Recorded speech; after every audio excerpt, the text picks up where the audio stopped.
Soviets and Soviets of the Red Army, how y'all doing? This is Con Ulrich. I'm Mangru, low. And folks, we offered some more Steel Division 2 second charity tournament replays, and we deliver here on Hiroshima. We're going to give you another Allies match, I suppose. Right, who's fighting? What are they bringing? On left-hand side, in the blue, we have P.Yuri.Tanner playing as 29th Tank Corps with a balanced income. Right-hand side in the red, we have a Dark Neutron playing as 15th Scots with a Maverick income. So this 15th Scots, this was the same player who, let's just say, had a bit of a tsunami last week, wasn't it? Indeed it was, with all the Typhoon spam, so he definitely has the same strategy. Just looking at his deck, it's literally just Typhoons in the air tab. So we're going to see how it's going to play off. Tanner does have not a large air force, so he has the fighters where it counts.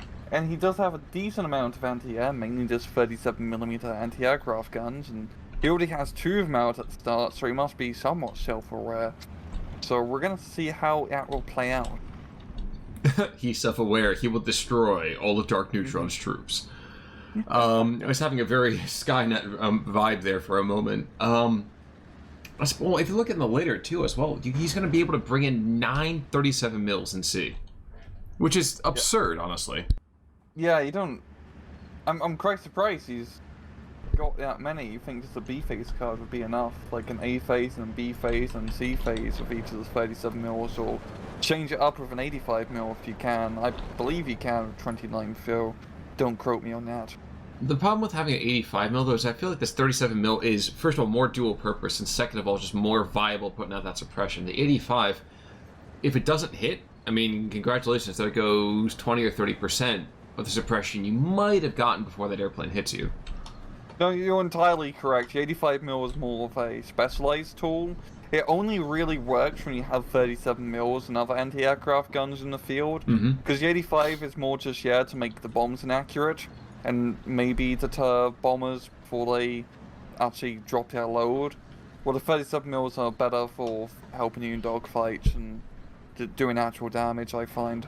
Oh, absolutely. And let's not be afraid to add in the fact that it's also going to be something like, shooting down biplanes, really. Yeah. Willie's MG might be one of the first casualties of the match, going down to a Zis 3. And the first Typhoon is in. Trying to think about where that goes. Oh, he's going after the Zis 3. Yeah. A good call here already. And with basically what amounts to a hefty chunk of bombs. Nearly skadoosh. Ooh. So close, yeah. Just a little bit fun. Here we go. We got the Cobra being brought out. No. Really? No. This Cobra ain't commanding anything. No. Yeah, Typhoon speed is pretty gnarly, especially once you drop the bomb load. It's definitely it helps out a bunch with its survivability, and also just being a pretty resilient plane for what it is. But this is quite a slower opener on this map. Usually when you see people play this map, it's either a rush in the town or a rush in northern sector, but that's not really the case. I mean, Dark Neutron is playing it slow, waiting for his Churchills to get to the front line here, and Tanner as well, mainly just setting up static defensive lines, and even buying artillery, of all things. Why is that, do you think? What do you think the game is? Is it that he knows it's going to be the whole air power, and he figures that if he can delay that air power as much as possible? Is he playing just for C phase? What do you think he's doing? I definitely think the getting to 37 mils out is in retaliation to potential bombing play from Dark Neutron, that's for sure, because that is a very specialized call-out. I mean, that's points that could be going towards more T-34s or infantry, and he has a pretty light infantry loadout in the central town position. So, I mean, it's quite funny seeing both people play quite defensively with... Well, actually, to be fair, Tanner, yeah, he's playing C-phase, he's got the balanced income. But I think at the same time, too, if you're looking over here at the Scots have a delicious infantry advantage, I think, in the early stages here. I'm actually really surprised he's not being a little bit more aggressive. I do know that once you get those strokies over here in the late game, heck, those IS-2s, those T-34-85s, it's going to get pretty gnarly up in here. Yeah.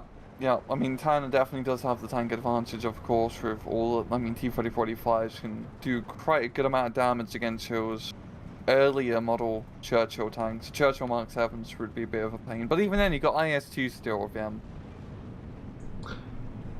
Well, the Churchill Mark 6s are apparently having a bit of a problem. Mortars coming in to start dropping smoke, so here we go. We have a half-track rush moving on in. And I like seeing this. I would have liked to see a little bit more infantry in this as opposed to just the one squad of Strelkies, but I think he's being very, very optimistic. Yeah. And that optimism is misplaced. Yeah, definitely seems like Tana is going to play more of a defensive game in these first 20 minutes, and frankly, he can do that. I mean, Dark Neutron isn't really putting that much pressure. I mean, with Dark Neutron's income type, he really should be trying to push either North or South Hill a bit more aggressively, preferably North Hill, try and get that plus run point advantage. I mean, we're almost, you know, over halfway through A phase now. Oof. And this Typhoon might even potentially go down? I just realized having all the 50 cal half tracks, yeah, it's actually proven to be a pretty decent anti-aircraft now. And well, yeah, and that's certainly true. But here's the counter to it, the 140 off map OP being coming in here. And that can ruin quite a bit of somebody's day. I think he's just going to move it just to the northwest, maybe behind those rifles and the field engineers, near the center flag. Yeah. And then watch for 2 call-ins for artillery. One on the Ogdamachiki Strelky, or if he can put it any further west, he's going to do so, but you heard it here first, folks. Going to be explosions. Oh, there's going to be many explosions, and I think he's been seen, too. Which is why the half-tracks are beating feet. Out yeah, to the it's west. quite a defensive maneuver, pulling back so aggressively, so to speak. I'd actually be curious to see if he does decide to redeploy him somewhere, because you could do a pretty nasty half-track rush if you rush southern side. Yo, I wonder if he's even thinking about doing that just due to him playing rather cagey, I think just due to his C-phase income. Well, you can see right now, his only other, I think, yep, he's got, no, yeah, so he's bringing a third of his fourth 37 mils over here into the center. This is going to be the main point of contention across the entire map. I almost don't even want to look at any other part of the map because both guys are kind of screaming at each other and being like, I'm not going to invade you, I'm not going to invade you, and we have this slow build the entire way, but it's going to break pretty soon. I would say within the next probably 2 or 3 minutes. I would hope so, that's for sure. But yeah, Dark Neutron, I'm just thinking of, this isn't a great map in the sense for being an aggressive Scotch player, because this map, especially in the center, really does boil down a lot to good tank play. And yes, those Churchill's a decent tank. By God, it's so slow. It takes forever for him to get to the actual front line. If only 30 kilometers an hour road speed, he just doesn't really have the momentum just in terms of speed and getting to the front line and keeping up that push. To be fair, that was Winnie Churchill himself though too. So I mean, yeah. just aping the man overall. Yeah, I always think of Churchill tanks or soldiers are just doing the Fred Flintstone thing of using their feet to use the tank. They really are beating feet. Got you. Yes. Yeah, so we're seeing an off-map being dropped in a pretty poor spot, not really going to hit much, and one of the Typhoons do go down to a slick Cobra kill, yeah. So, yeah, Tana, if he can keep the skies clear, he should be in pretty good shape. Yes. But there's still a potential 12 more Typhoons. Yeah, it's a lot of Typhoon. But there's a lot of anti-air now in the field, so he's doing decent. He's definitely focusing much more on support units. I mean, you have 3 bloody mortar bikes in the back end. He's even got a resupply truck here as well. But, I think it's just because it means that P. Tanner over here has been trying to pay attention to the things that we've been bellowing about for weeks, which is artillery is there for a reason. Yeah. And he definitely... He can build up such an effective artillery net just due to the fact that Dark Neutron hasn't been putting too much pressure on him. And time is on Tanner's side as we're about to head into B phase. Absolutely. Absolutely. So this 3 to the south of the town goes down. Not too surprising there. That's going to be one of those things that happen eventually no matter what. Yeah. And OP off map is starting to creep forwards. Again, not making really good calls with those off maps. I'm surprised. Yeah. I mean, you could knock out both those anti-tank guns, but could have been a little bit more accurate in terms of hitting them dead center. Here's the other thing I'm wondering. Nope, we're not seeing 25 pounders yet. Looking at the I was in New Zealand, but excuse me, the Scots deck over here, potential 6 25 pounders. This is the time to bring them in. If you want to go and get any kind of momentum, any kind of staying power, bring in a couple to the north, bring a couple to the south. But give me 3 different separate batteries, and then start pounding that town. Instead, we're actually going to see a bit of a thrust over here to the north. I'm not sure that I like it very much. The saddle tends to be a kind of minor point of contention as well. I would much rather see him try to insert himself in this open ground to the northwest of those 2 Churchill 5s. No, I think at Northern Push could actually work rather well. He definitely needs to try to open up like a brand new flank. The problem with this push here is that the infantry are going to get here much sooner than the Churchills, so they're going to be without tank support unless Dark Neutron decides to hold back for the Churchills to come. But I think that's part of my problem with it. Oh geez, those 82 mils fire so fast. So you see right now, a single off map, a single machine gun, a single anything, and then entire push is going to fall apart. My problem with it, with pushing over through here, is that it's just so freaking confined. It's a death valley. Like you can't get around it.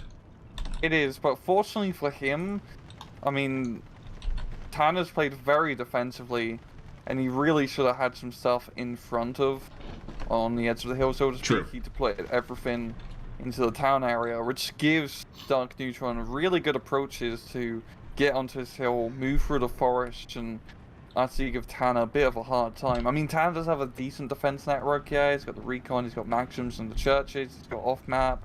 So he's ready for this push, but he could have been in a better position to shoot them in the open as they cross the shadow, rather than just letting them get close. The funny thing about this... this... get close. Oh yeah, absolutely. The funny thing about this, though, too, is that if you're looking to the north, you actually see that Piri Tanner's threatening his own push. He's got 2 off maps there, so watch. As those Tanko Descent Niki get about another 300 meters closer, there's going to be a couple different artillery barrages that are going to be called down here at the same time, and it's going to be a confused mess. Yeah. But piece by piece, the anti-tank is being taken apart in the center here. Half-track's still very conservative movements, and I don't know that I really agree with his kind of keeping those resources so confined. Yeah, he's definitely playing very cagey, but it's working, yo. He still has half the town under his control. It has that pro flag displacement, which is what he really needs. And That's Dark fair. Neutron can't...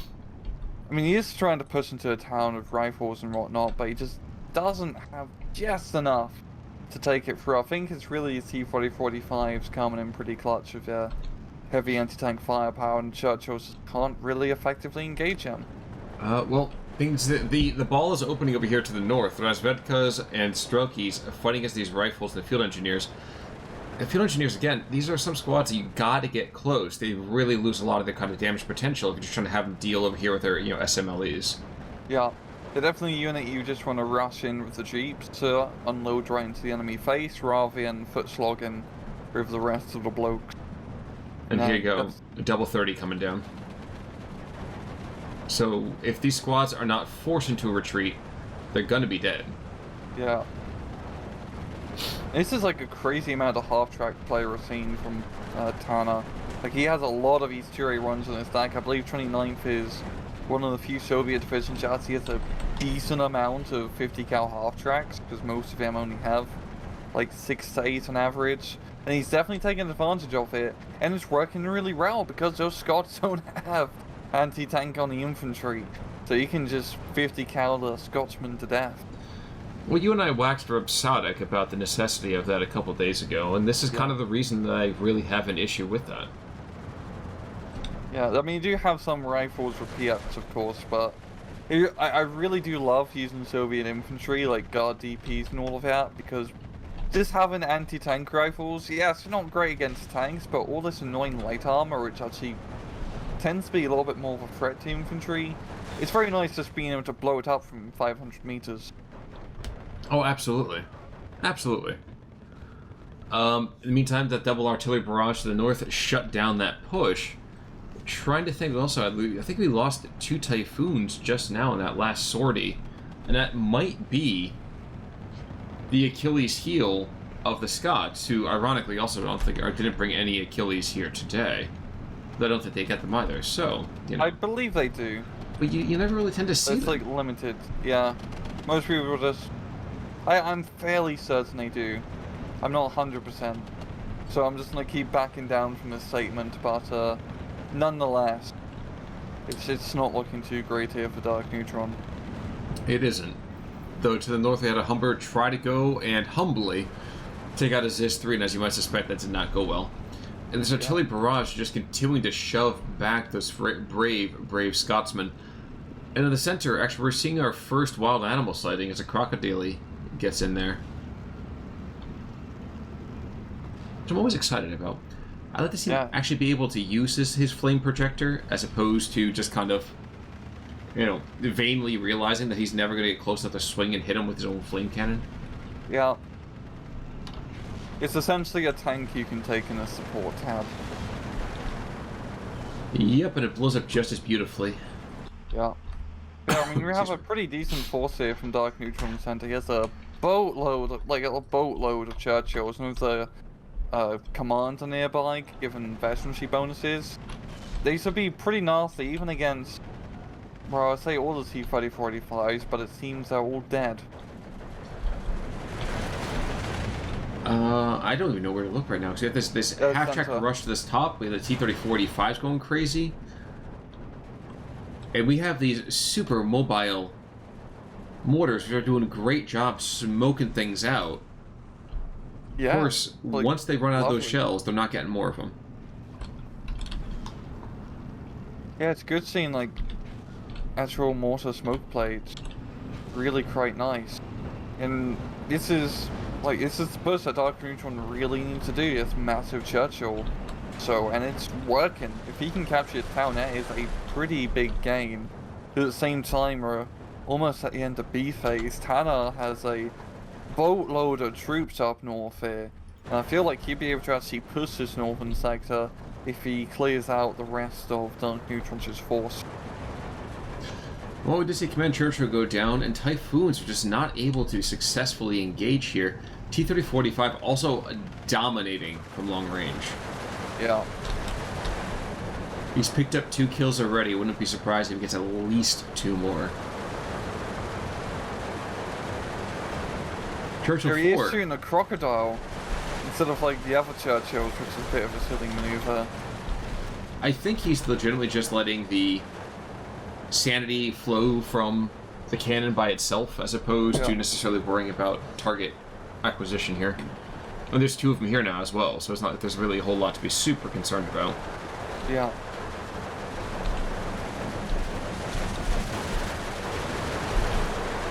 Yowza. There's so many T-3485s. Oh. We're finally seeing our first IS-2 being brought up, and the IS-2 in the center should be able to pretty much just knock down any Church. It's Churchill assault, essentially. The Churchill just can't do anything against the IS-2. Tanner's gonna have to rely on 17-pounders to deal with it. And even then, he's gonna have to deploy the 17-pounders in the open, which isn't the best location for 17-pounders. Oh, absolutely not. And the Churchills, one by one, have just been picked off. Yep. I mean, Tanner's, like, just having that good tank force on the hill was enough to slow down that push. Very, very true. In the meantime, infantry is desperately trying to get close enough to take over those houses and maybe get a few surrenders. I don't know if that's a realistic idea, but he's certainly gonna try. Yeah.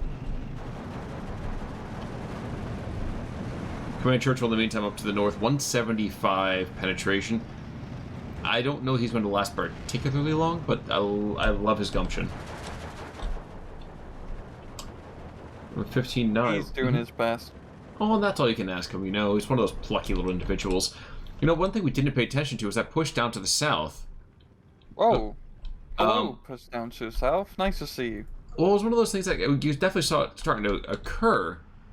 But then, you know, P. Tanner unleashed the floodgates and everything flooded up way up north. You can see right here, there's so many troops here. And for some reason, he's also maneuvering half-tracks into the open against where he definitely knows that tanks are. So, interesting decision there. Maybe not one I would have done myself, but okay. Yeah. Yeah.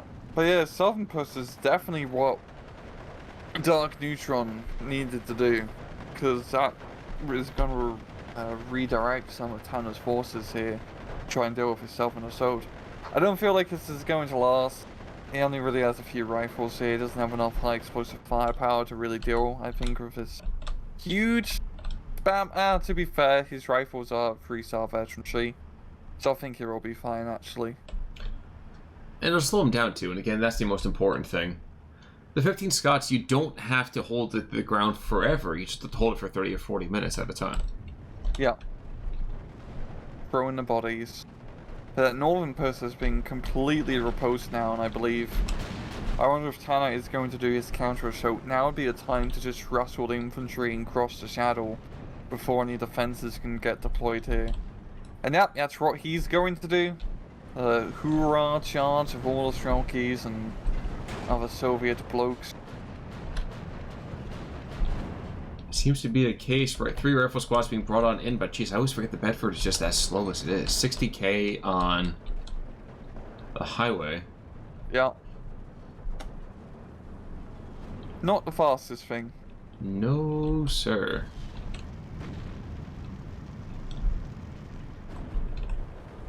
And a quick barrage being lofted down the town as more smoke shells being thrown on in.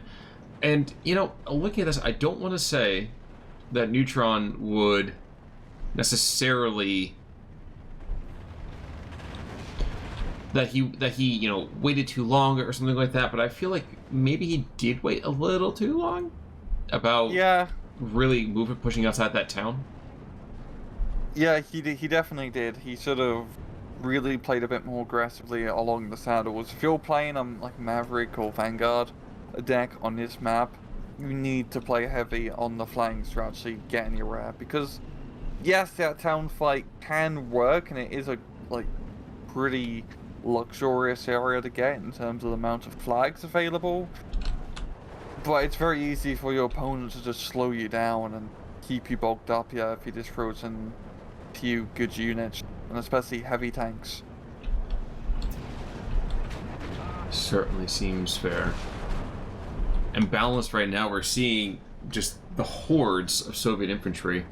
6 or 7 squads of Strelki being brought on, and the mortars that are still alive are still firing.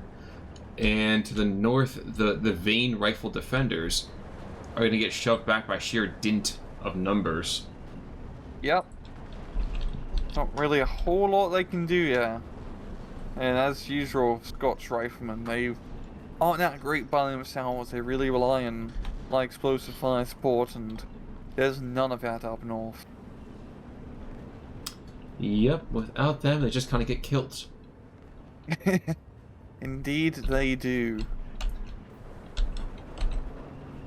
And the Strelki rush continues over here in the center as well. He's not quite A-moving, but I actually like this little sweep he's trying to do.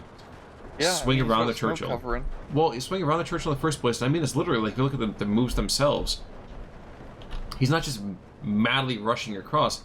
He's looking to divide that town in half. Because one-on-one, a Strelki should be able to take a rifle pretty darn easily. Yeah, it's a pretty even matchup between both. I would just think that when you get close enough, Sten guns, good and all that, but I feel like the PP shot's just a little bit better. Yeah, it's a little bit better, but I think it's mainly just that Strelki has one more guy, and also anti-tank grenades, which was nice. And here we go, he's going to be able to just rush up to that Churchill thanks to lovely smoke play And this is what I love seeing, people using smoke to get up close to tanks to blow them up to smithereens. Exactly. Exactly. I mean, what other purpose in life should there be? I'm just watching as this artillery. This is the whole idea of combined arms warfare at its finest here. Yeah. Artillery and machine gun fire and tanks in a couple seconds. 76.2 millimeter shells are going to come down and just obliterate this position. Yeah, like he's really got a lot of money out of those 82 millimeter mortars, and they're just in the mortar bike run. They're not fancy mortar half tracks. And as you can see, you know, mortars can prove to be very useful in 1v1s. Of course, it's still not as meta, so to speak, due to the fact it costs a lot of income to set up his artillery park. But fortunately for him, with Dark Neutron being rather passive, he had the time and money to buy all of these mortar bikes. And 6 more squads of Studebaker, you know, bound Strokies are coming to the front. And this is the problem now. Dark Neutron doesn't have the bodies to throw in turn, and he can't trade squad for squad. Nope. Not at this point. There we go, he's starting to lose by a plus 2 point advantage now, so... Yeah, he looks really quite buggered here. I mean, that town position is just slowly going to get artillery. He can't really do too much of the Churchills. They're really weird tanks in this map because of how open it is, and also having to contend with IS-2s. I'm trying to think about how many more IS-2s are yet. He just, you know, he's got 6 of them. So, I mean, geez, I wouldn't be surprised if we're just going to see holding off on some kind of investment so that he can bring more and more in. Yeah. But let's see Strokey spam coming in to cure the town. It's really all he needs. I mean, there's only one Churchill in there, and the rifles he can pretty easily trade with just his infantry and using good mortar play. I am surprised that the IS-2 Komroti is not taking a slightly more active role right now. Yeah. I think he's trying to spot enemy tanks and use it to pop around the corner and blow them up.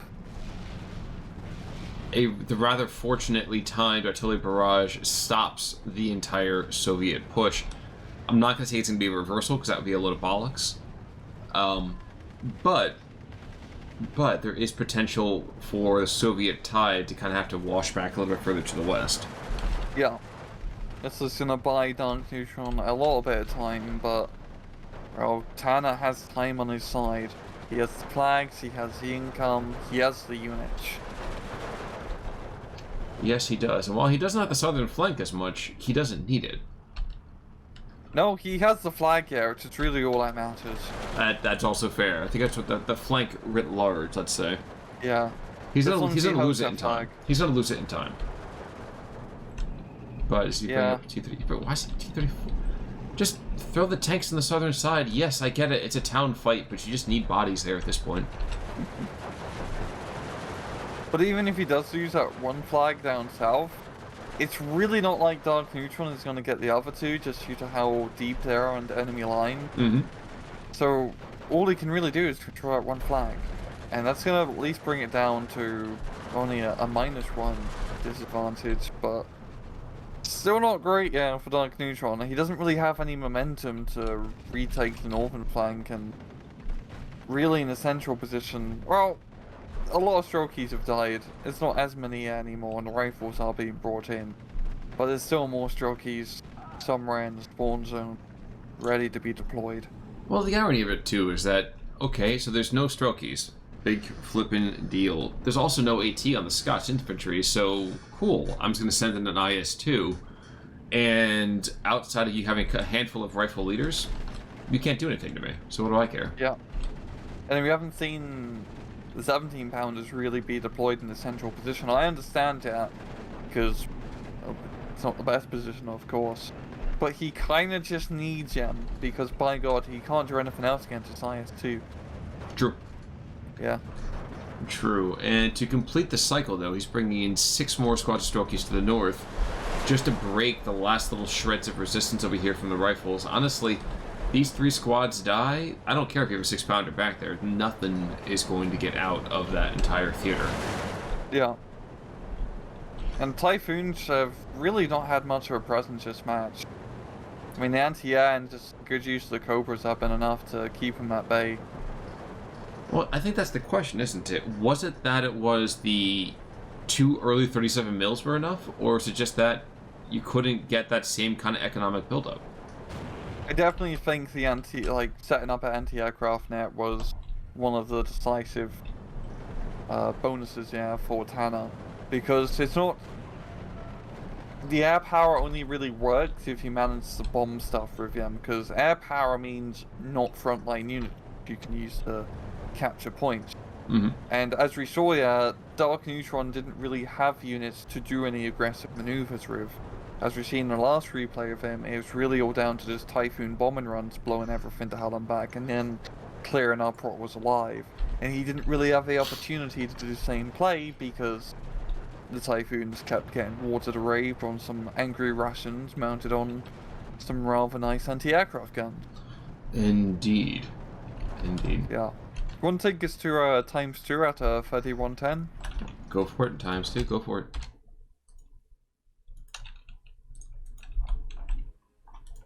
Alright.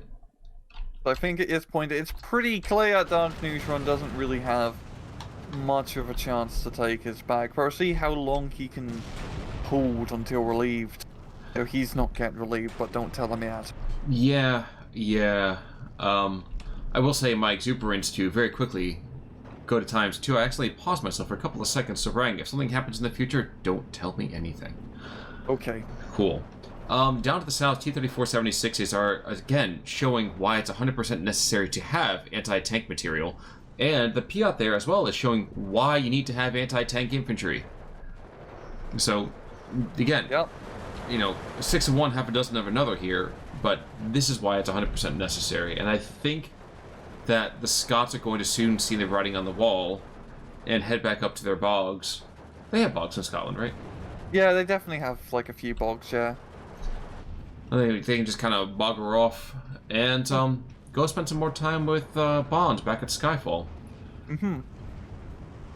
In the meantime, though, more Stokies getting brought into the south. We have many rifles rushing around, and we have Typhoons desperate to go and to push back the marauding Soviet infantry to the north, taking out a couple of squads, but to what end? Not a whole lot of one. Yeah, and it's pretty much all Northern flags have fallen to Tanner's control at the 1680, and the Southern flag is rolled back under control as well. I mean, Dark Neutron still has a decent defense in the town, but then we got Maxim Spam being brought in now, and still at IS-2. The IS-2 with the recent changes no longer has as much like explosive shells, which personally I find a bit silly, so it's not as effective in the infantry support role. Yeah, I know. It's one of those things that even I have an issue with as well, but yeah. I'm sure there are powers that are smarter than both of us who decide that there's a reason for them. It was because I'm fairly certain they rechanged IS-2 loadout was mainly because like 4v4s and 10v10s, it's pretty much a GM versus German super heavy tanks, and it's kind of annoying only having 8 AP shells. But it is a very interesting argument that we'll bring up towards the end here, because it's the argument between balance and historical accuracy. Because balance-wise, yeah, it kind of makes sense for it to have 16 AP shells, to be fair. Especially if you're looking at it from a 4v4, 10v10 perspective, when the game is very different to play with Star Rise, and you're mainly using IS-2 to blow up all the King Tigers on the field. But historically, they didn't carry that much AP shells. A lot of Russian tanks carried more high explosive shells, because most of the time you're blowing up bunkers, and poor Germans, you're trying to defend against your massive wave of Soviet attack breakthroughs in the 1944 period. I tried to make that sound a little bit more fancy, but it just didn't fall off the tongue. That's okay. The word that was going to fall off my own tongue was an attack helicopter, but then again, I was watching something on the whole Mogadishu battle a couple hours ago, so I got that on the brain. Meanwhile, up in the air, they're having a laugh. Oh my gosh, this is just a victory flight. Yeah. Yeah. Yeah. There we go. The GG. the GG and a surprisingly similar KD on this one. Churchill doing decently well. 17 pounder getting 4 kills from Kane.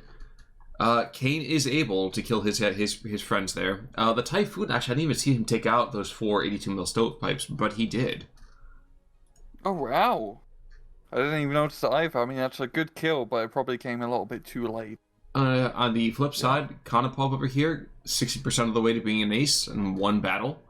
There's just 2 decently well. T-34-85, killing 3 nice tanks here. Strokey squads, IS-2 Cambrati. IS-2 Cambrati killed one of the Typhoons to get the incidental final shot, it looks like. That is... I guess the Dusker anti-air does actually work as anti-air. It works as like it says on the tin. Not well, yeah. But theoretically. But I mean, it's not that shocking, I suppose, as what goes on. Yeah, that was a pretty interesting match. Yes, towards the end, it was definitely a slaughter against Dark Neutron. But it's kind of nice to see a balanced income, like, do pretty well. I mean, he played it very, like, that's like a very textbook balance. He was extremely defensive in those first 20 minutes. He didn't try to overextend. He just set up a defensive line, got some support units out, and just held those first 20 minutes. And in the last 20 minutes, he completely broke on through. And that's kind of the point, isn't it? That's what you need to do. Yeah, and especially if, like, that's a good balanced play. I mean, Dark Neutron definitely could have been a bit more offensive, but I think the map screwed him over. Also, not being able to deploy the aircraft. And yeah, Scotch is it's kind of a weird, like, Vanguard balance deck. Vanguard Maverick deck. Because your tanks are really slow.